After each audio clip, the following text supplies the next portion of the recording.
उद्गार बहुत आ रहे हैं लेकिन समय की सीमा है।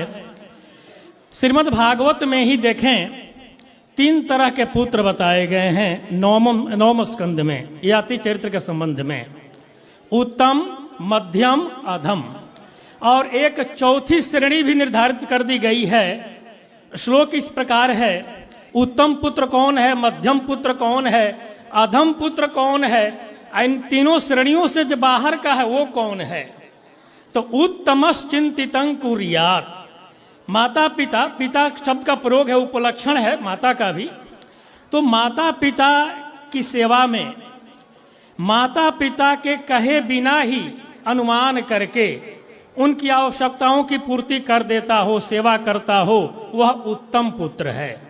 उत्तमश्चिंतितं कुर्यात् प्रोक्तकारी तु मध्यमः, माता पिता कहे और उसका पालन करे तो वो मध्यम पुत्र कहलाता है। बिना कहे कर दे वो उत्तम है, कहने पर आज्ञा का पालन करे वो मध्यम पुत्र होता है। और अधमो श्रद्धया कुर्यात्, अधमः अश्रद्धया कुर्यात्, अधमो श्रद्धया कुर्यात्, माता पिता की आज्ञा का पालन तो करता है पर श्रद्धा से नहीं करता, टाल मटोल करके या लोक मर्यादा को ध्यान में रख करके कर देता है, उसकी श्रद्धा नहीं है, तो ऐसे पुत्र को अधम कहा गया है।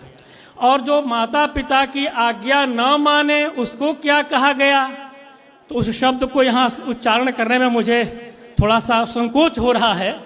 अकर्ता अकर्तो चरितम पितुः, पितुः उच्चरितम मूत्रम इत्यर्थः, पुत्र मूत्रयो कह भेद मार्गः एक एव द्वयोरपि, किंतु आज्ञाकारी सेवाकारी सपुत्रः अन्यथा मूत्रमेव तत्, ये उसको यूरिन से तुलना की गई है यदि सेवा नहीं करता है तो।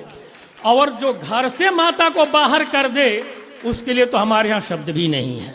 अस्तु, मुझे जो कुछ कहना था, ऋषि जी से बात हुई थी, हमने पूछा कि आप हमें किस रूप में बुला रहे हैं, कवि के रूप में या वक्ता के रूप में बुला रहे हैं। इन्होंने कहा कि नहीं कवि नहीं, आपको कुछ कहना है। तो हमने सोचा कि क्या क्या कहना है बताइए। तो इन्होंने कुछ पुराणों का संदर्भ दिया, तो हमने सोचा कि हम पद्म पुराण के अनुसार माता पिता का जो महत्व है, सेवा का महत्व है, उसको यहाँ रखेंगे। पर पद्म पुराण विशाल पुराण है, 55,000 श्लोकों का पुराण है, 5 खंडों में विभक्त है। उसमें भी जो सृष्टि खंड है, प्रथम खंड, उसमें तो 2 अध्यायों में माता पिता की सेवा का इतना सुंदर वर्णन है और माता पिता के त्याग का इतना दुष्परिणाम वर्णित है जो अवश्य ही श्रोतव्य है। लगभग 300 कुछ श्लोकों में वर्णित है। मैं 3 मिनट में उस कथा का सारांश सुना दूंगा क्योंकि समय सीमित है। लेकिन ये ध्यान रखिए कि उसमें से 30-32 श्लोक तो ऐसे हैं जो सूक्ति की तरह हैं। चाहे तो आप लिखवा सकते हैं, कहीं कहीं दीवालों पर लोग बता सकते हैं, बड़ा ही सुंदर श्लोक है। भाव यह है कि व्यास जी से ऋषियों ने पूछा कि घर में रह करके पूर्णतम अत्यंत पूर्ण का हम लाभ कर सके, इसके लिए क्या उपाय है, किसकी आराधना करें, क्या करें। तो उस संदर्भ में माता पिता की सेवा को सर्वोपरि बताया। 5 महायज्ञ बताए, जो हमारे दैनिक 5 महायज्ञ उनको छोड़ करके 5 महायज्ञ बताए गए हैं यहाँ, जिसमें पहला महायज्ञ पित्रोरर्चाथ पत्युश्च साम्यम साम्यम सर्वजनेषु च, पिता माता की जो सेवा है उसको पहला महायज्ञ कहा गया वहाँ।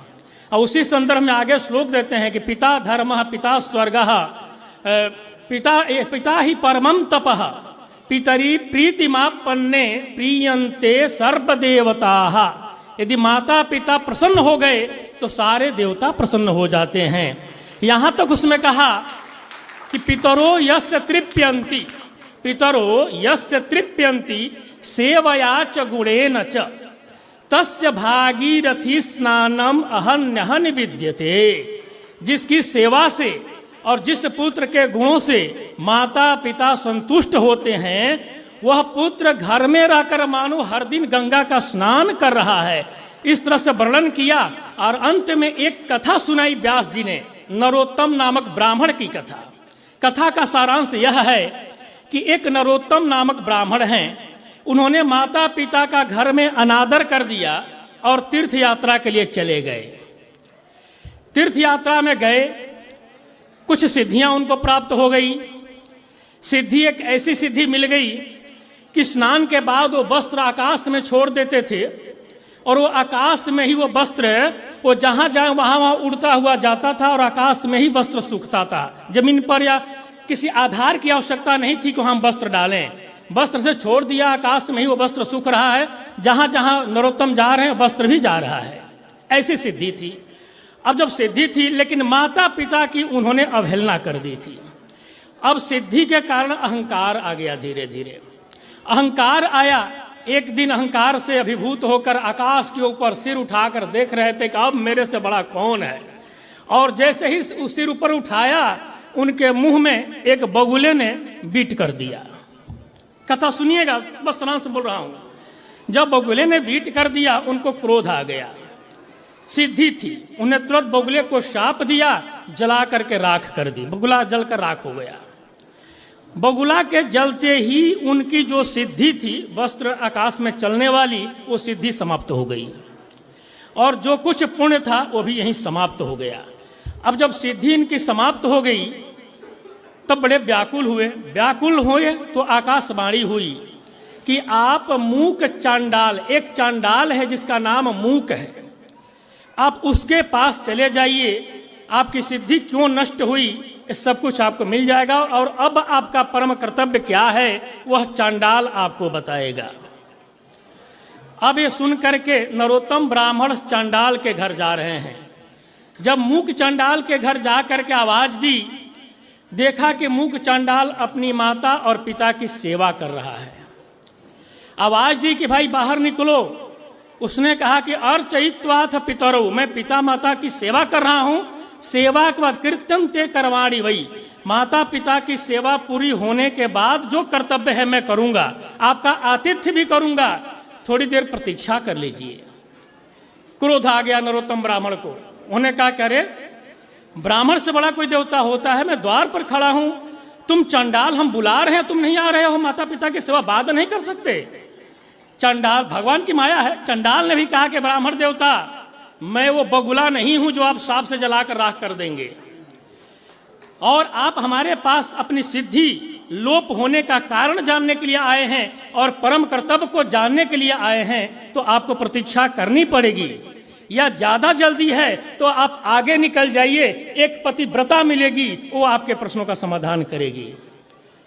ब्राह्मण वहां से निकल गए आगे। तब तक उन्हें निकलते समय क्या देखा, एक चमत्कार देखा कि उस चांडाल के घर में, ध्यान से सुनिए सेवा का फल क्या है। उस मैं पद्म पुराण सृष्टि खंड 52वां अध्याय का सार कह रहा हूं। वहां जब देखा कि भगवान विष्णु का बड़ा सुंदर विग्रह उसके घर में ऐसे ही आकाश में खड़ा है, कोई आधार नहीं है, कोई कहीं बंधा हुआ भी नहीं, बिल्कुल आकाश में भगवान का सुंदर विग्रह खड़ा है उस घर में, और चंडाल उसकी पूजा भी करता है, माता पिता की सेवा भी करता है। जब ब्राह्मण उस चंडाल के घर से निकले पतिव्रता के घर जाने के लिए, तो उसी समय उस चंडाल के घर से भी एक सुंदर ब्राह्मण जो भगवान विष्णु थे, ब्राह्मण के रूप में उसके घर से निकले और उसके साथ चल दिए, नरोत्तम के साथ। जब नरोत्तम के साथ गए तो पूछा कि पतिव्रता कौन होती है, तो 5-6 श्लोकों में पतिव्रता का लक्षण बताया। वहीं पर बड़ा सुंदर लक्षण है।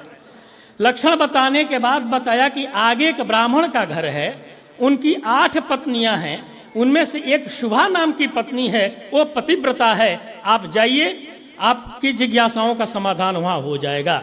ब्राह्मण वहां गए पतिव्रता के पास, वो पति की सेवा में थी।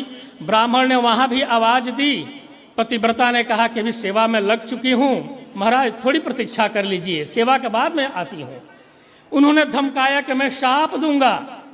पतिव्रता ने भी वही वाक्य कहा कि मैं बक नहीं हूं, बगुला नहीं हूं जो आप सांप से हमें जला देंगे, और आप इन जिज्ञासाओं के समाधान के लिए आए हैं, आप प्रतीक्षा कीजिए, अन्यथा आप आगे चले जाइए, एक तुलाधार नाम का व्यक्ति मिलेगा, वो आपको प्रश्नों का समाधान करेगा। अब जैसे निकले तब तक क्या देखा कि जो ब्राह्मण चंडाल के घर से निकला था वही ब्राह्मण इस पतिव्रता के घर में घुस रहा है, वो नारायण थे।